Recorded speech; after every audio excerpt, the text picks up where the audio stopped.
Hello friends, मेरे प्यारे बच्चों, हम कोऑर्डिनेट कंपाउंड चैप्टर में फिर आगे बढ़ेंगे। क्लास 12 का बहुत अच्छा चैप्टर है। कोऑर्डिनेट कंपाउंड की पहले वाली वीडियोस भी आपने देखी होंगी, नहीं देखी है तो जरूर देखिए, बहुत अच्छी हैं। उसको देखने के बाद आपको किसी बुक की जरूरत पड़ेगी ही नहीं। मेरी वीडियोस में बहुत ज्यादा टाइम वेस्ट नहीं होता और दूसरी वीडियोस की तरह नेचुरली डाटा भी वेस्ट नहीं होता और आप सीखते भी बहुत अच्छा है। तो मैं आपसे कहूंगा पहले वाली वीडियोस देखिए, उनको लाइक सब्सक्राइब करिए, शेयर करिए। इस वीडियो को भी शुरू करने से पहले मेरे प्यारे बच्चों जल्दी से लाइक करिए और चैनल को सब्सक्राइब करना नहीं भूलिए। आज हम एक बहुत इंपॉर्टेंट पार्ट देखेंगे, importance and application of coordinate compounds. सबसे पहले क्वालिटेटिव एनालिसिस। जैसे हम क्लास 12th और 11th में रेडिकल टेस्ट करते हैं, बेसिक और एसिडिक दो तरह के रेडिकल करते हैं हम। तो एक एसिडिक रेडिकल है क्लोराइड आयन। क्या टेस्ट है उसका?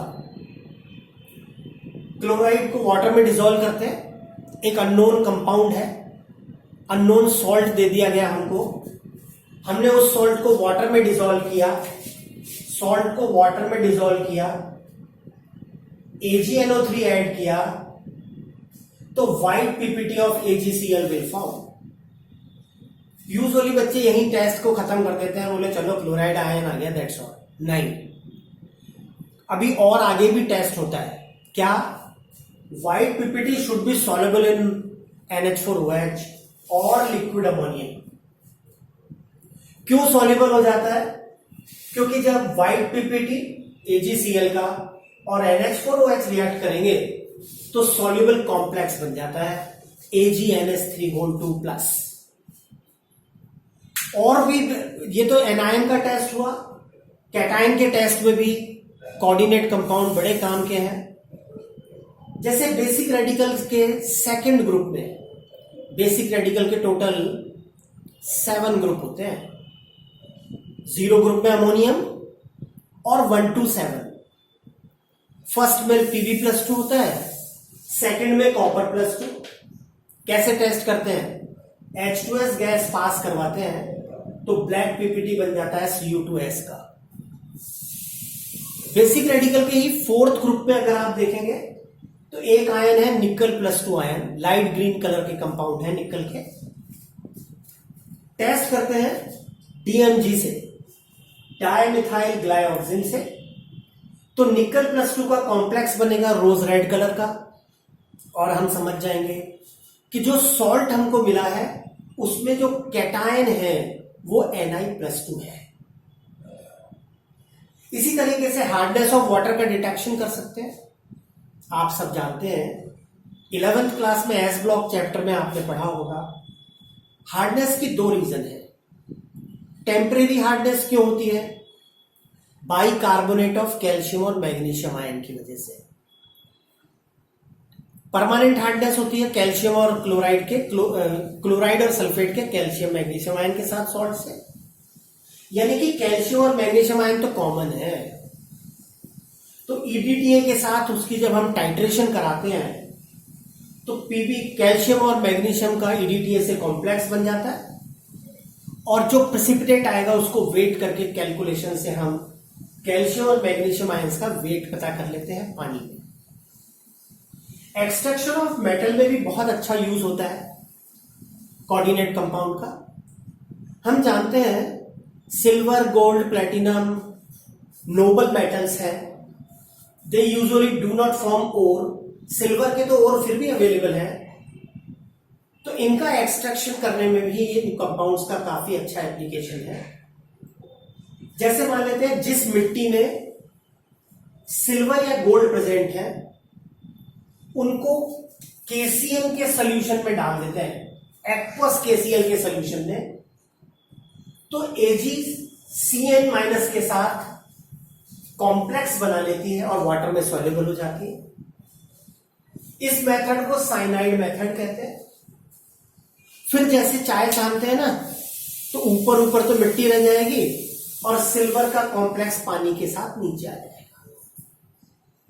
फिर क्या करते हैं, पानी में जो सिल्वर का कॉम्प्लेक्स है उसको डिस्प्लेसमेंट मेथड से ट्रीट करेंगे, जिंक से ट्रीट करवा देते हैं। तो zinc is more reactive, so Ag will be displaced by zinc, तो Ag बाहर आ जाएगा और जिंक कॉम्प्लेक्स में चला जाएगा और सिल्वर सेपरेट आउट हो जाएगा। In photography also it is there is a wonderful use. आपने पहले के जमाने में सुना होगा फोटोग्राफिक रोल्स आते थे, फिल्म आती थी, हम कैमरे में उनको डालते थे और कैमरे में डाल के फोटोग्राफ क्लिक करते थे, तो उस पर नेचुरली इमेजेस आ जाती हैं।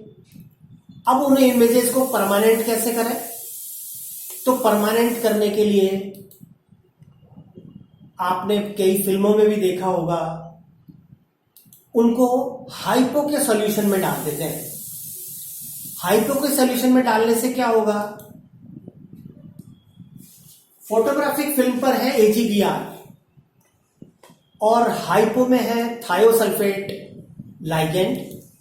As a result complex will form, क्या बन जाएगा, कॉम्प्लेक्स विल फॉर्म, और कॉम्प्लेक्स बनने की वजह से वो इमेजेस परमानेंट हो जाएंगी।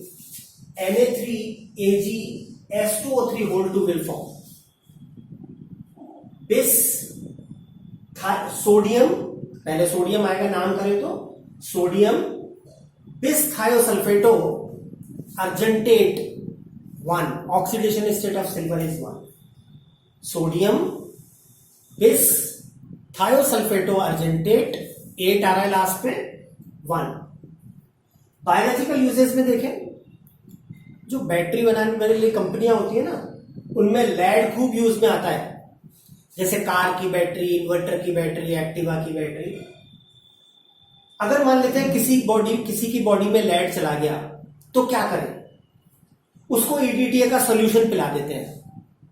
उससे क्या होगा, लेड और EDTA कॉम्प्लेक्स बना लेंगे और complex will be water soluble और यूरिन के थ्रू वो बाहर निकल जाता है, बाहर निकल जाएगा। सिस्प्लेटिन, जब हमने चैप्टर स्टार्ट किया था, ज्योमेट्रिकल आइसोमर पढ़े थे, उस वीडियो में आपने देखा होगा, मैंने वहां भी बताया। Cisplatin is a very good anti cancer drug, आज भी एंटी कैंसर ड्रग के रूप में इसको काम में लिया जाता है। Cisplatin is the name. इसकी ट्रांसफॉर्म में होती है, लेकिन सिस फॉर्म ही ज्यादा अच्छी काम करती है। लिविंग सिस्टम्स में भी कोऑर्डिनेट कंपाउंड अपना बहुत अच्छा रोल प्ले करते हैं। जैसे for example magnesium ion is found in chlorophyll,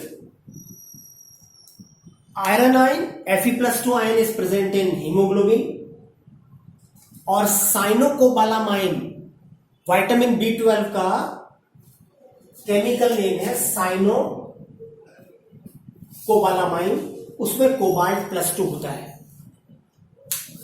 कई बार हमारे सिल्वर और गोल्ड के ऑर्नामेंट की चमक थोड़ी फीकी पड़ जाती है, तो हम कहते हैं घर में पॉलिश करा देते हैं। कैसे कराएंगे पॉलिश, इलेक्ट्रोप्लेटिंग से।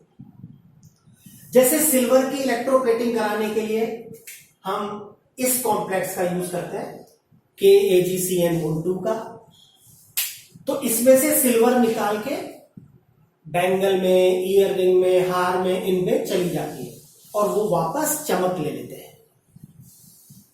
In the separation of insoluble compounds also, जैसे सिल्वर का एक कंपाउंड है, सिल्वर का ओर है Al2O3 is known as bauxite, Al2O3.2H2O, Al2O3.2H2O। इसको कैसे सेपरेट किया जाए, इसमें से एल्यूमिनियम कैसे निकाला जाए, तो हाउ वी कैन, Al2O3 को NaOH और थ्राइस H2O से ट्रीट करेंगे।